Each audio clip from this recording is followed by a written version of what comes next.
नमस्कार बंधुरा आज आमरा जानबो 2026 सालेर 22 मार्च থেকে 31 मार्च पर्यन्त मीन राशिर जातक और जातिकादेर जन्य সময়টি केमन जाबे। এই সময়ের শুরুতে আপনার রাশিতে অর্থাৎ ফার্স্ট হাউসে কিন্তু রবি, শনি এবং শুক্র অবস্থান করছে। এই শুক্র কিন্তু ফার্স্ট হাউসে 22 মার্চ থেকে 25 মার্চ পর্যন্ত থাকবে। অর্থাৎ এই তিনটি প্ল্যানেট একসাথে অবস্থান করায় আপনার ব্যক্তিত্বে এক ধরনের শক্তিশালী এবং দায়িত্ববোধের বহিঃপ্রকাশ ঘটবে এবং দ্বাদশভাবে বুধ, মঙ্গল ও রাহুর অবস্থানের ফলে খরচ বৃদ্ধি হবে এবং মানসিক অস্থিরতাও দেখা যাবে। 26 মার্চের পর কিন্তু শুক্র আবার দ্বিতীয় ঘরে প্রবেশ করার ফলে আর্থিক দিক থেকে কিন্তু কিছুটা স্বস্তি বা সঞ্চয় হতে পারে। এছাড়া চতুর্থ ঘরে কিন্তু বৃহস্পতির শুভ দৃষ্টি আপনার পারিবারিক শান্তি এবং মানসিক ধৈর্য বজায় রাখতে সাহায্য করবে। যদিও ষষ্ঠ ঘরে কেতুর অবস্থানের ফলে শত্রুতা কিংবা ছোটখাটো স্বাস্থ্য নিয়ে কিন্তু সমস্যা দেখা যাবে। এই সময় আপনারা যদি আধ্যাত্মিকের দিকে বেশি মন দেন তাহলে কিন্তু আপনাদের সময় অনুকূলে যাবে। এছাড়া শনির প্রভাব থাকায় আপনাদেরকে কিন্তু কঠোর পরিশ্রম করে তুলবে, কিন্তু দ্বাদশে মঙ্গল ও রাহুর অবস্থানের থাকায় হঠকারী কোনো সিদ্ধান্ত নেওয়া থেকে বিরত থাকতে হবে। বিশেষ করে কোনো আইনি বিষয় বা দূরপাল্লার যাত্রায় অতিরিক্ত সতর্কতা অবলম্বন করা অত্যন্ত প্রয়োজন।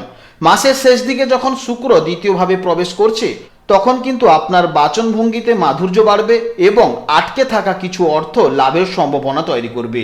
বৃহস্পতির প্রভাবে আপনি কিন্তু প্রতিকূল পরিস্থিতির মধ্যেও সঠিক পথ খুঁজে নিতে পারবেন এবং গুরুজনদের আশীর্বাদ আপনার সহায় হবে। মীন রাশির ব্যক্তিরা কিন্তু খুব নরম মনের মানুষ হন। অন্যের দুঃখ দেখে এরা সহজেই বিচলিত হয়ে পড়েন এবং সাহায্য করতে এগিয়ে আসেন। এদের মধ্যে সহমর্মিতা বা সিম্প্যাথি প্রচুর থাকে। এরা জাগতিক নিয়মের চেয়ে স্বপ্নের জগতে বাস করতে বেশি ভালোবাসেন। এদের চিন্তাভাবনা খুব গভীর হয়, যার ফলে শিল্পকলা, লেখালেখি বা সৃজনশীল যে কোনো কাজে এরা কিন্তু দারুণ পারদর্শী হন। সাধারণত এরা বিবাদ এড়িয়ে চলেন এবং খুব একটা আক্রমণাত্মক হন না। যে কোনো পরিস্থিতি শান্তভাবে সামলানোর চেষ্টা করেন, তবে অতিরিক্ত নমনীয়তার কারণে অনেকে কিন্তু এদের সুযোগ নেওয়ার চেষ্টা করতে পারে। জাগতিক বস্তুর চেয়ে মানসিক শান্তি এবং আধ্যাত্মিকতার দিকে এদের কিন্তু টান বেশি থাকে। এরা একা সময় কাটাতে পছন্দ করেন এবং নিজের ভেতরের জগৎ নিয়ে বিশ্লেষণ করতে ভালোবাসেন। দৈত্য স্বভাবের রাশি হওয়ায় এরা প্রায় যে কোনো বিষয়ে চূড়ান্ত সিদ্ধান্ত নিতে কিন্তু দ্বিধাবোধ করেন। মন এবং মস্তিষ্কের লড়াইয়ে অনেক সময় এরা দোটানায় পড়ে যায়। এরা মানুষকে খুব সহজে বিশ্বাস করে ফেলেন, মানুষের ভেতরের ভালো দিকটা দেখার চেষ্টা করেন বলে অনেক সময় প্রতারিত হওয়ার কিন্তু সম্ভাবনা থাকে। তো বন্ধুগণ, আপনারা মনোযোগ সহকারে ভিডিওটি দেখতে থাকুন, আশা করছি অনেকটা উপকৃত হবেন। ভিডিওটি ভালো লাগলে লাইক করবেন, আপনজনদের সঙ্গে আজকের ভিডিওটি শেয়ার করবেন। প্রত্যেকটি কাজকর্মের ক্ষেত্রে ভগবানকে স্মরণ করে চলুন। মন থেকে ভালোবেসে একটিবার কমেন্টে জয় শ্রীকৃষ্ণ রাধে রাধে লিখে যান। মাত্র একবার কমেন্টে জয় শ্রীকৃষ্ণ রাধে রাধে লিখতে হয়তো আপনাদের খুব বেশি সময় লাগবে না। মনে রাখবেন, ভগবানের জন্য দেওয়া সময় কখনোই বৃথা যাবে না। যারা মুসলিম দর্শক বন্ধু রয়েছেন কমেন্টে ভালোবেসে মহান আল্লাহর নামটি লিখে যাবেন, কিংবা যারা খ্রিস্টান দর্শক বন্ধু রয়েছেন আপনারা পরমপিতা যিশুর নাম লিখে যাবেন। তাছাড়া আপনারা যাকে বিশ্বাস করেন, যে দেবতাকে ভালোবাসেন, তার নামটাই কমেন্টে লিখে যাবেন, কারণ ঈশ্বর এক এবং অদ্বিতীয়, কেবলমাত্র রূপ ও নামটাই আলাদা। তো চলুন আজকের আলোচ্য বিষয়ে যাওয়া যাক। এই সময় আপনার রাশিতে রবির অবস্থানের কারণে আপনার মধ্যে এক ধরনের নেতৃত্ব দেওয়ার ক্ষমতা এবং আত্মবিশ্বাস বৃদ্ধি পাবে। এর ফলে সরকারি কাজ, প্রশাসনিক দায়িত্ব বা যে কোনো সংস্থার প্রধান হিসেবে কাজ করার জন্য সময়টি অনুকূল হবে। শুক্র যেহেতু আপনার প্রথম হাউসে 25 মার্চ পর্যন্ত অবস্থান করছে, এর ফলে আপনার মধ্যে সৃজনশীলতা তুঙ্গ থাকবে। যারা animation, graphics design, video editing বা গ্ল্যামার জগতের সঙ্গে যুক্ত আছেন তাদের কিন্তু সাফল্য অবশ্যই দেখা যাচ্ছে। তবে লগ্নে শনি থাকায় আপনাকে অনেক বেশি ধৈর্যশীল এবং পরিশ্রমী হতে হবে। কোনো শর্টকাট না খুঁজে নিয়মতান্ত্রিকভাবে কাজ করলে দীর্ঘস্থায়ী ফল পাবেন। 26 মার্চের পর শুক্র যখন আপনার দ্বিতীয় ঘরে প্রবেশ করবে, যা আর্থিক দিক থেকে কিন্তু আপনাকে সাফল্য এনে দেবে।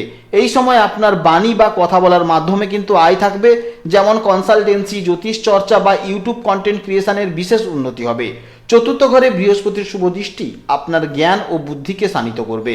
এর ফলে শিক্ষকতা, আধ্যাত্মিকতা, বাস্তুশাস্ত্র বা লেখালেখির মাধ্যমে কিন্তু আপনি অন্যের চেয়ে অনেকটা বেশি এগিয়ে থাকবেন, যার ফলে আপনি সাফল্য কিন্তু এই সময় পাবেন।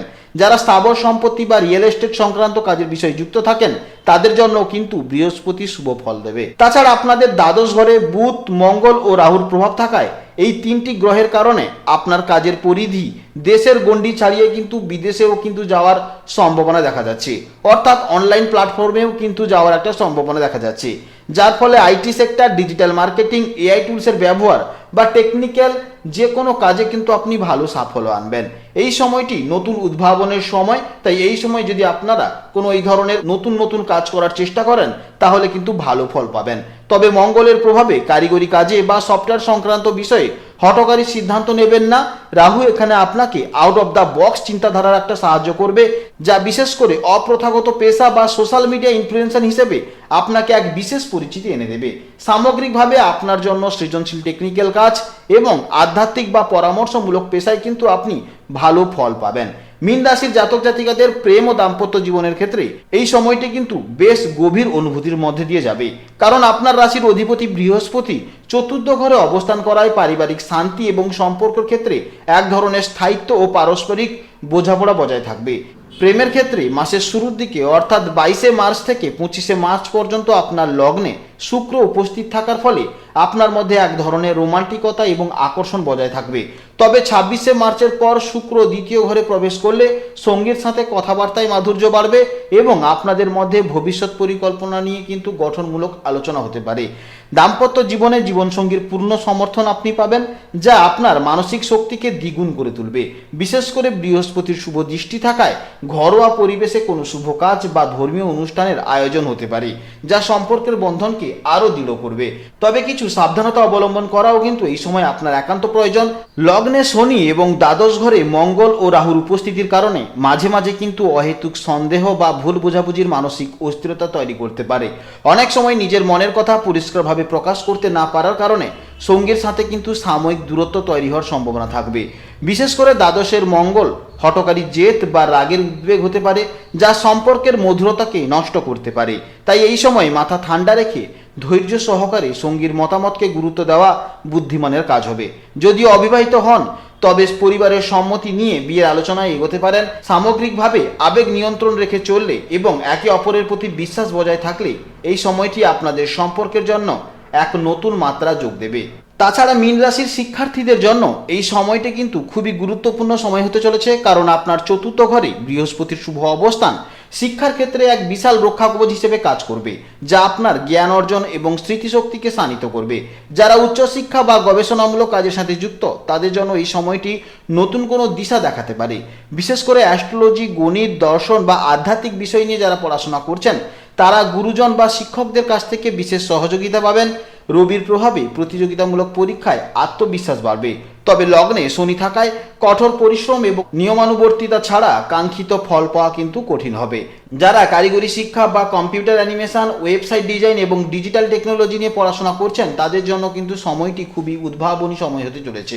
তবে দ্বাদশ ঘরে বুধ, মঙ্গল ও রাহুর অবস্থানে থাকায় পড়াশোনায় কিছুটা একাগ্রতার অভাব বা মনোযোগ বিচ্যুতি ঘটতে পারে। বিশেষ করে অনলাইন প্ল্যাটফর্ম বা সোশ্যাল মিডিয়ায় অতিরিক্ত সময় ব্যয় করার ফলে মূল পড়াশোনা থেকে মন সরে যাওয়ার কিন্তু সম্ভাবনা থাকছে।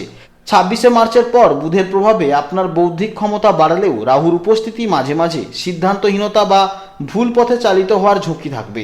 তাই এই সময় বড় কোনো প্রজেক্ট বা অ্যাসাইনমেন্ট জমা দেওয়ার আগে বারবার পরীক্ষা করে নেওয়া কিন্তু ভালো হবে, কারণ টেকনিক্যাল কোনো ত্রুটির কারণে সমস্যা তৈরি হতে পারে। সামগ্রিকভাবে আপনি যদি শৃঙ্খলার সাথে রুটিন মেনে চলেন তবে বৃহস্পতির আশীর্বাদে আপনার শিক্ষা জীবনে এক নতুন উচ্চতায় পৌঁছবে। মীন রাশির জাতক জাতিকাদের জীবনে স্বাস্থ্য জীবনের ক্ষেত্রে কিন্তু এই সময়টা অত্যন্ত সচেতন থাকার ইঙ্গিত দেওয়া হচ্ছে, কারণ আপনার রাশির অধিপতি বৃহস্পতি চতুর্থ ঘরে অবস্থান করায় মানসিক শান্তি এবং অভ্যন্তরীণ শক্তি বজায় থাকবে, যা আপনাকে বড় কোনো শারীরিক সমস্যা থেকে রক্ষা করবে। তবে লগ্নে শনি এবং রবির উপস্থিতি শরীরের ওপর কিন্তু অতিরিক্ত চাপ তৈরি করবে। এর ফলে দীর্ঘস্থায়ী কোনো হাড়ের সমস্যা, পায়ের ব্যথা বা স্নায়বিক দুর্বলতা অনুভব করতে পারেন। বিশেষ করে যারা দীর্ঘ সময় ধরে কম্পিউটারে বসে অ্যানিমেশন বা এডিটিংয়ের কাজ করছেন কিংবা টেকনিক্যালের কাজের সাথে যারা যুক্ত তাদের কিন্তু ঘাড় বা কোমরের ব্যথার প্রতি নজর দেওয়া অত্যন্ত জরুরি। এই সময় আপনাকে যেটা সবচেয়ে বেশি সতর্ক থাকতে হবে সেটা হচ্ছে আপনার দ্বাদশ ঘরে বুধ, মঙ্গল ও রাহুর অবস্থানের কারণে। এই গ্রহ বিন্যাসের কারণে অনিদ্রা, চোখের সমস্যা, পেটের গোলযোগ এবং মানসিক দুশ্চিন্তায় কিন্তু আপনি পড়তে পারেন। বিশেষ করে মঙ্গলের প্রভাবে রক্তচাপের ওঠানামা, কিংবা হঠাৎ করে কোনো জায়গাতে চোট আঘাত লাগার সম্ভাবনা রয়েছে, কিংবা আপনাদের রক্তে ইউরিক অ্যাসিড, সুগার, ট্রাইগ্লিসারাইডের মতন বিভিন্ন উপাদানের কিন্তু ওঠানামা হতে পারে। এছাড়া রাস্তাঘাটে চলাফেরা বা গাড়ি চালানোর সময় অতিরিক্ত সাবধানতা অবলম্বন করা অত্যন্ত জরুরি। এছাড়া ষষ্ঠ ঘরে কেতু অবস্থানের কারণে ছোটখাটো ইনফেকশন বা পেটের সমস্যা আপনাকে ভোগাতে পারে। তাই বাইরের খাবার যতটা সম্ভব এড়িয়ে চলাই আপনার পক্ষে ভালো হবে। এই সময় প্রচুর পরিমাণে জলপান করুন, স্বাস্থ্যের জন্য কিন্তু অনেকটা উপকার হবে। রাহুর প্রভাবে অনেক সময় কাল্পনিক ভয় বা দুশ্চিন্তা আপনার ঘুমের ব্যাঘাত ঘটাতে পারে, কিংবা ওভার থিঙ্কিংয়ের মতনও কিন্তু সমস্যা করতে পারে, যা কাটাতে প্রাণায়াম বা ধ্যানের সাহায্য নেওয়া আপনার জন্য কিন্তু বিশেষ ফলদায়ক হবে। সামগ্রিকভাবে শারীরিক পরিশ্রমের পাশাপাশি পর্যাপ্ত বিশ্রামের ভারসাম্য বজায় রাখলে আপনি সুস্থ থাকবেন। 26শে মার্চের পর শুক্র যেহেতু দ্বিতীয় ঘরে প্রবেশ করছে, এর ফলে খাদ্যাভ্যাসের দিকে নজর দিন, কারণ অতিরিক্ত মিষ্টি বা তেল মশলাযুক্ত খাবার কিন্তু আপনার স্বাস্থ্যের সমস্যা হতে পারে। তাই আপনারা ভালো থাকুন, সুস্থ থাকুন এবং সাবধানে থাকুন। জয় রাধে রাধে।